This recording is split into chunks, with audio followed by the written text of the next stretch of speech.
Is anyone here? Jesus.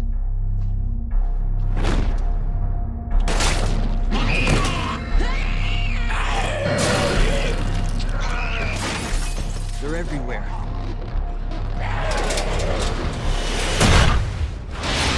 I'm giving you an order, rookie! Hello there guys, another Japanese interview, this time coming from Dengaki Online, came out with Capcom. This is probably the interview that does contain the most details revealed so far about the game, and I am very stoked about a lot of these features, and I hope you will be too after hearing about them. So without any further delay, as I know everybody is very excited to hear anything about this game, let's get right into it. Now remember, the article is in Japanese and I will leave a link in the description, but if you do use auto translate, the translation is going to be very iffy as always. That's just a warning. So I'm going to summarize things here instead of actually showing the text on screen because it's a garbled mess, to be honest. Now it starts off with them talking about how they wanted Resident Evil 2 story to be a lot more dramatic and cinematic. They've talked about this a little bit previously, but more detail and key information was given here. A lot of the plots have been expanded up on. An example would be Chief Irons meeting Claire in the garage after the Birkin fight, as the events from the original game have been switched up a little bit, and this is to add to the drama, tension, and also to escalate the story in a much better way. It was also talked and discussed about how Chief Irons will be around a lot longer in the remake. He's going to be involved in the plot a lot more, and considering his background story as a corrupt police chief who was very much associated with Umbrella in the original game, I am very much wondering what kind of changes they've made here and how far they're going to go with his character, as he was definitely one of the more interesting in the original.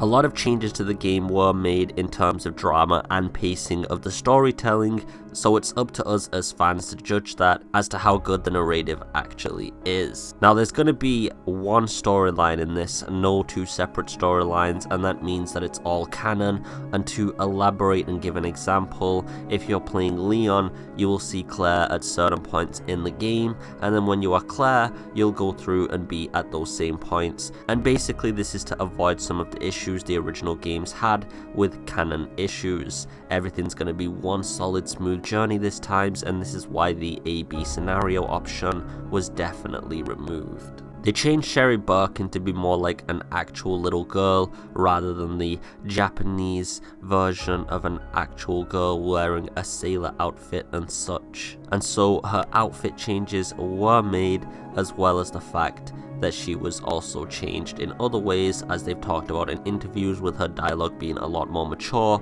and that was shown in some recent gameplay. Making an important new medicine. Umbrella? That big pharmaceutical company? My mom's always at work. I don't get to see her much. Well, hopefully you'll get to see her again soon. Now the Birkin battle we saw with Claire having access to grenades, grenade launchers, machine guns, and a revolver, well, these weren't exactly, of course, authentic.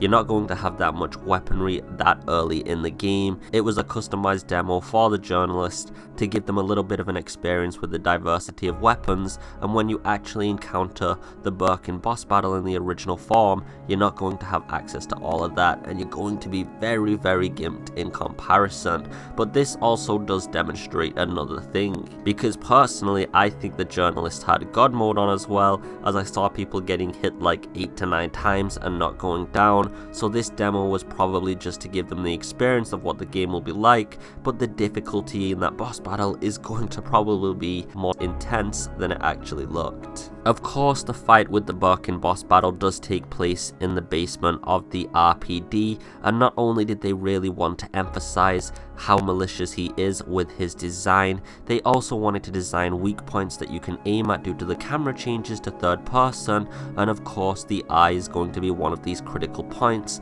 that you can aim and shoot at for extra damage or effects. And this feature of course will make it into other parts of the game, and this might create complications for the player, or it could greatly help enhance the situation. Now something that I'm very interested in is the next point, and it's about weapons.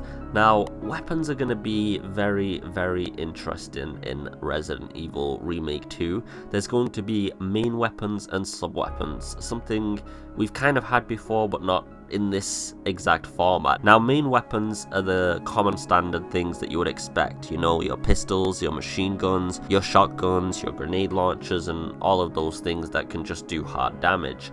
And sub-weapons are going to be things like the defense combat knife, as well as the grenades that you saw in the Claire gameplay. And sub-weapons, they have two uses. So as you saw with the combat knife, you can slash with it, and you can also use it as a defensive measure to get a zombie off of you. Now grenades are going to have the same use. You can either throw them or you can use them as a defensive item, and as you saw against Birkin in the boss battle, this can be used after he grapples you to avoid any damage at all. And this is kind of interesting. It basically means they're giving defensive items a utility use as well, as in you can use them on the go or you can kind of have them for an actual defensive purpose, which is very interesting and a very good refinement of the defensive item system from the original games. Now, gunpowder from Resident Evil 3 and Resident Evil 7 is returning, but everybody already knew about this when we saw the E3 demos. We saw a recipe, and so this isn't really any new news. I'm not exactly sure why they're mentioning it. It's commonplace knowledge, but they decided to put it in there anyway. The only new additional details we got about that is there are going to be the ability to make 3 different types of bullets, as well as there are different types of gunpowder, and you can even make stronger ammunitions depending on the actual combination of strong and weak gunpowder that you use. Herb combinations are back, but Remake 2 has a interesting use for the blue herbs that we saw. Now they can increase your constitution, and by yourself they will give you the invulnerability to poison. So basically you cannot be poisoned if you just consume a blue herb, but depending on the combination you put in with it in a different herb, you can give yourself enhanced defensive capabilities, which, considering constitution in most JRPGs is damage resistance, I would assume you just take more hits to die when you use that combination of herbs. They've noticed people have a divided opinion about Claire, but they do hope continuing on that people's opinion will change seeing her dialogue and her design.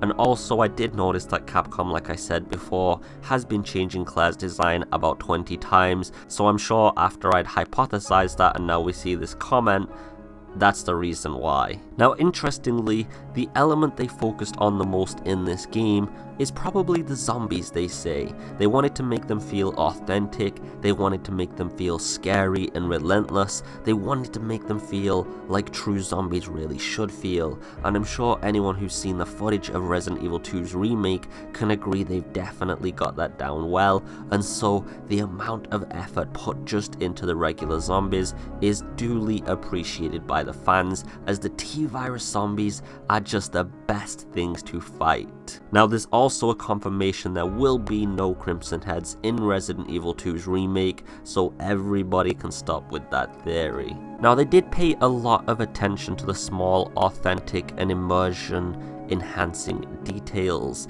such as Leon's outfit getting wet, bite marks, burn marks, blood marks, all sorts of different technologies were used and incorporated to enhance this immersion. However, what we have seen so far is basically just a beta version, as the technology is still being experimented with, and so the actual game's immersion in terms of aesthetics should be a lot better. Now they confirmed that the PC version will be playable in 4K resolution, so anyone interested in that, which I am for sure, will definitely be glad to have that confirmed. And one of the biggest things is they say look forward to the TGS, as not only will we now have Leon gameplay, but there will be Claire gameplay as well, and I am really hoping we just get a little bit more than what was shown recently at Gamescom. And especially what I'm looking forward to is having footage of that with no commentary involved, just raw footage so we can hear all of that beautiful dialogue. Anyway guys, I do hope you've enjoyed this video. I really am hyped for the game now. There's so many details in here that are good. There were some more details I didn't mention in the article if you want to go check that out. And if you did enjoy the video, please do leave a like, a share and a subscribe. Thank you very much. I hope you're having a beautiful day. As always, take it easy and peace.